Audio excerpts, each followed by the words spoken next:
성도들 반갑습니다. 주 안에서 평안을 전합니다. 오늘 봄 양육가정 8번째 시간입니다. 지난번 디도서에 이어서 신약 성경의 또 다른 책인 히브리서를 다루려고 합니다. 이 시간은 히브리서의 전반적인 배경과 목적, 구조 등등의 개론적 내용을 다루려고 합니다. 오늘도 주님 주시는 힘으로 은혜의 인도하심을 구하며 강의를 시작하겠습니다.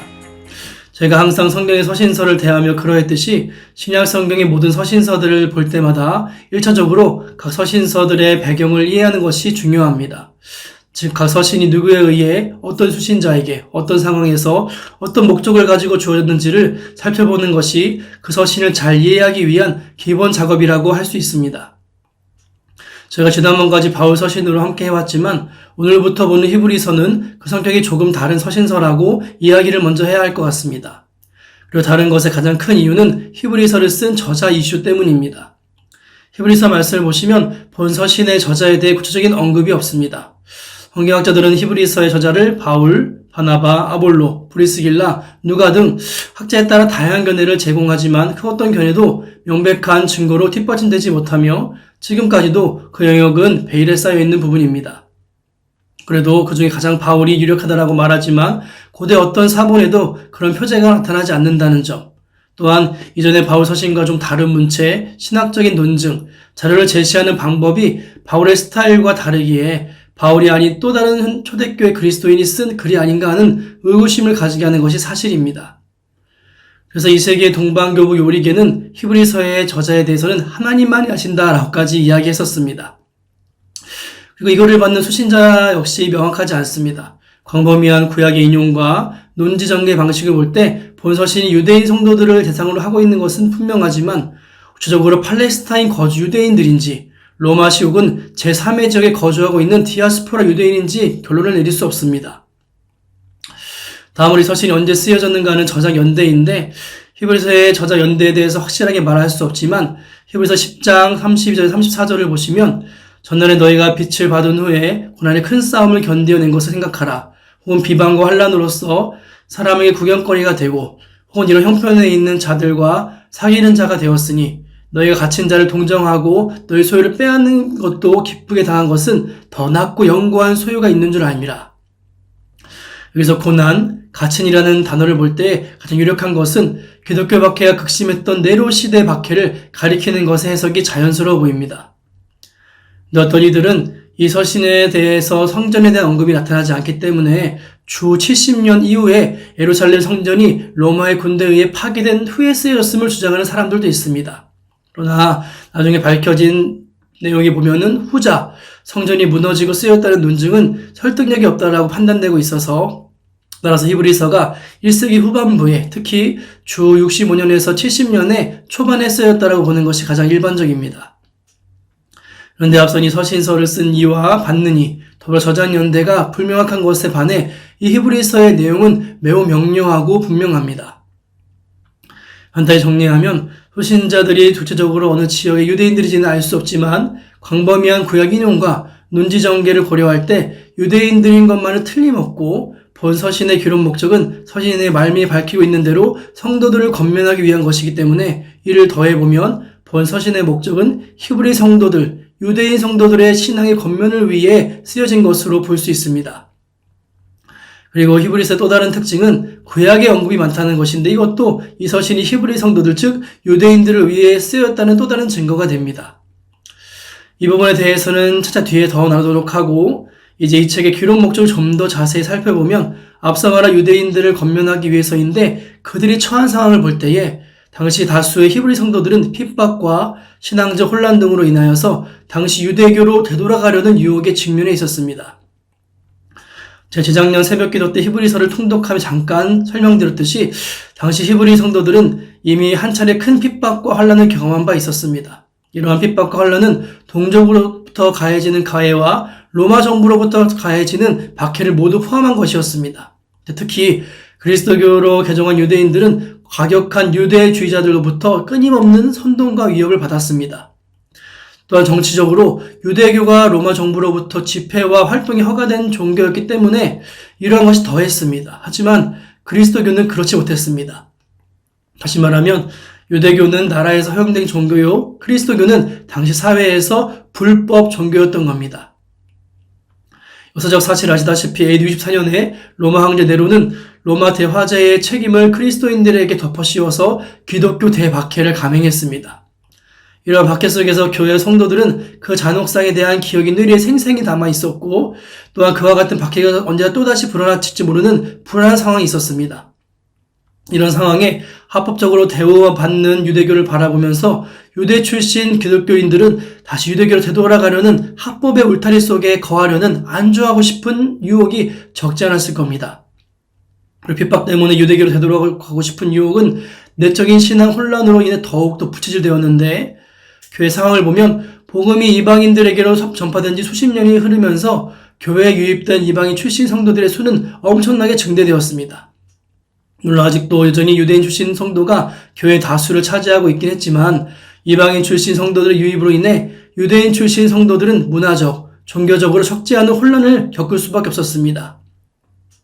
특히 유대인들이 믿고 따르던 그 율법에 따른 각종 유대 전통들, 특히 제사제도가 사라진 것에 대해서 유대인 성도들은 일종의 상실감을 느꼈습니다. 이 영향이 어느 정도 영향을 받을 수밖에 없는 인간의 종교적 성향에 비추어 볼 때에 제사제도는 상당한 정도의 종교적 안정감을 느끼게 하는 것이 사실이었기 때문이었습니다.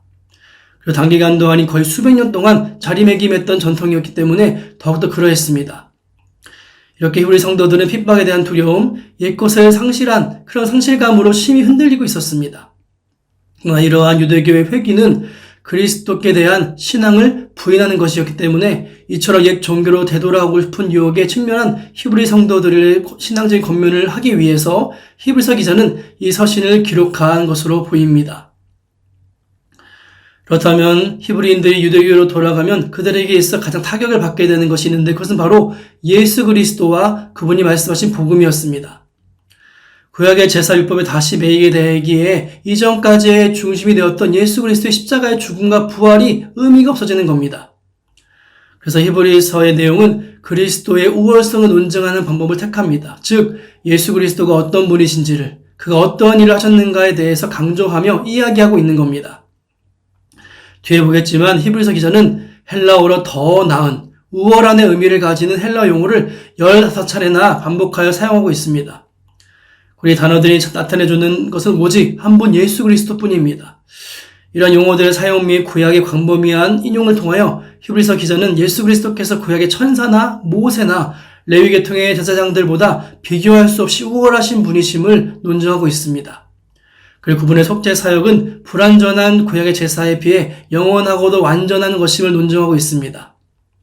히브리서 기자는 이 같은 논증을 통해 신약의 성도들은 구약 제사를 통해서가 아닌 그 모든 것의 완성자이자 실체이신 예수 그리스도를 통해서만 하나님께 나아갈 수 있다는 것을 확증합니다. 그래야 다시 옛 종교의 유대교로 돌아가는 것은 예수 그리스도에 대한 신앙에서의 이탈이며, 그것은 곧 구약시대 이스라엘의 반역과 맥을 같이 하는 배교의 범죄이며, 그 배교의 결과는 구약시대의 반역자들에 대한 심판보다 더 엄중한 심판이라는 것을 경고하고 있습니다. 히브리서 기자는 예수 그리스도의 탁월한 신분과 사역의 논증을 통해서 왜 히브리 성도들이 예수 그리스도께 대한 신앙을 인내로서 지켜 나가야 하는지에 대해서 설득력 있는 근거를 제시하고 있는 겁니다. 한편 본 서신은 핍박과 유혹을 무릅쓰고 예수 그리스도께 대한 믿음을 지키라고 하는 당위적 명령만을 담고 있는 것이 아닙니다.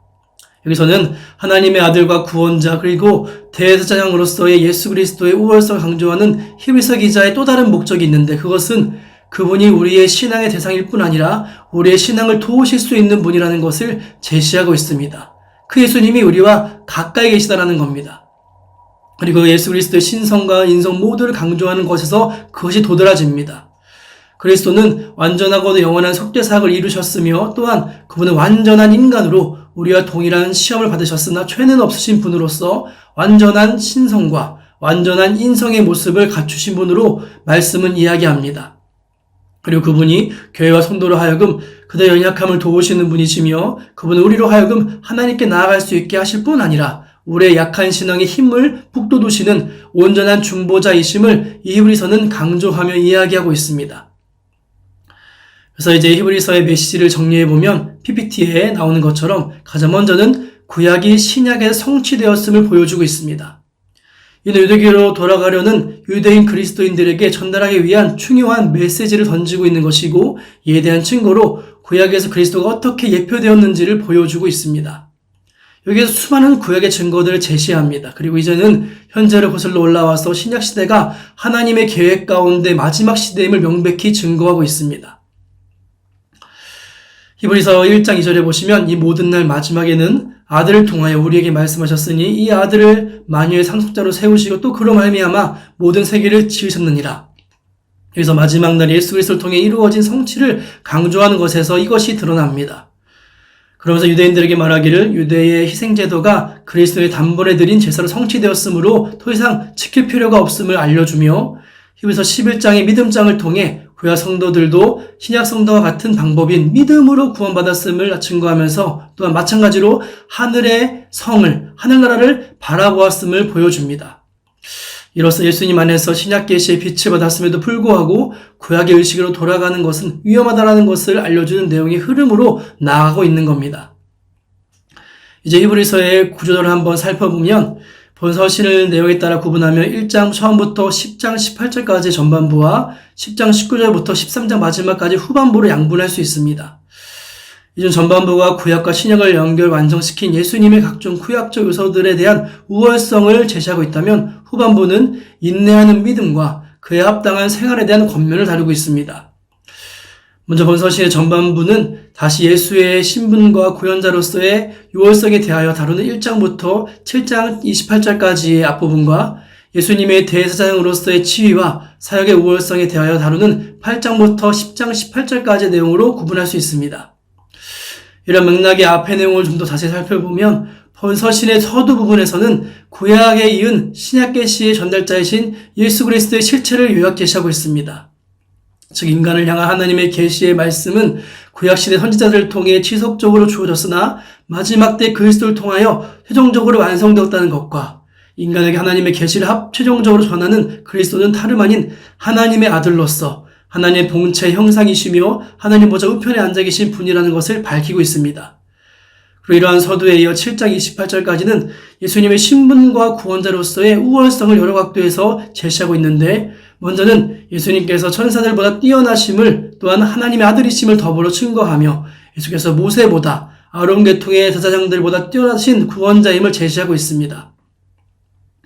그리스도의 신분과 구원자로서의 우월성을 제시한 이 과정은 광범위한 구약 성경 인용과 구약 시대에 대한 역사적 해설을 통한 일종의 논증 과정이다라고 할 수 있으며 이러한 논증은 그리스도교 신앙을 버리고 옛 종교인 유대교로 돌아가려는 시도가 얼마나 위험한 것인지를 자연스럽게 부각시켜주며 중간중간에 배교의 위험성을 경고하는 대목과 잘 어우러진다라고 볼 수 있습니다. 이제 8장부터 10장 또한 18절까지 내용을 살펴보면 먼저는 옛 언약과 제사법 뛰어나신 예수님의 새 언약 및 속죄 제사에 대하여 논증합니다. 주 구약 레위 계통의 제사장들의 사역은 옛 언약인 율법에 기초한 것으로서 그들이 직무를 수행하던 지상 성소와 제사 예법 및 제물들은 모두 불완전한 반면 멜기세덱 반차를 따른 대제사장이신 예수 그리스도의 사역은 새 언약에 기초한 것이며 예수님께서는 자기 자신을 제물로 삼아 지상 성소의 원형인 하늘 성소에 들어가사 단번에 완전하고도 영원한 속죄 사역을 이루셨다는 것을 말하고 있습니다. 이처럼 각종 구약적 요소들에 대한 예수님의 우월성을 논증하는 히브리서 기자는 이제 후반부 다소 긴 신앙적 권면을 제시하고 있습니다. 후반부의 권면의 주제는 한마디로 인내하는 믿음이라고 할 수 있는데 즉 그리스도의 신분과 사역의 우월성에 비추어 볼 때 히브리 성도들이 그리스도께 대한 믿음과 신앙을 버려서는 안 된다는 점을 분명하게 전하고 있으며 다시 말하면 고난의 측면에서도 옛 종교인 유대교로 되돌아갈 수 없다는 점을 거듭 강조하고 있습니다. 따라 성도들은 인내로서 믿음을 사수해야 하는 겁니다. 그래서 후반부는 인내하는 믿음 자체에 대해 성도들이 그리스도를 통하여 하나님께 나아갈 것, 배교에 대한 경고, 그리고 고난받는 자들에 대한 위로 및 인내를 위한 권면의 말씀을 제시하고 있습니다. 특히 히브리서 기자는 소위 믿음장이라고 불리는 11장을 통해 아브라함 이전부터 구약의 첫 역사를 통해 현지인들의 삶의 자취를 파노라마처럼 제시합니다. 그리고 이러한 현지인들의 삶을 본마다 비록 고난을 당하더라도 분발하여 인내로서 신앙의 경주를 끝까지 완수하기를 격려하고 있습니다. 더불어 이후의 마지막 부분에서는 그리스도인의 생활과 관련한 권면을 주로 다루면서 보다 구체적이며 실천적으로 나오고 있습니다. 말씀에서는 여기서 화평과 거룩의 추구, 은혜와 경건, 선행, 지도자들에 대한 순종 등을 교훈하며 한편으로는 분열, 음행, 물질적 탐욕 등을 경계하며 말하고 있습니다. 그래서 마지막에는 개인적인 부탁과 문화 인사와 축도 등 일반적 서신 형식에 따라 본 서신을 마무리하고 있습니다. 이렇게 오늘 강의는 히브리서의 개론적 내용을 살펴보았습니다. 다음번 강의에는 히브리서를 장과절로 구분해서 좀 더 자세히 다루는 시간으로 함께 하겠습니다. 아무쪼록 초여름 날씨 가운데 남은 한 주도 건강 조심하시고 저의 승리하시는 성도분들 되시기를 소망합니다. 다음 주에 뵙겠습니다. 감사합니다.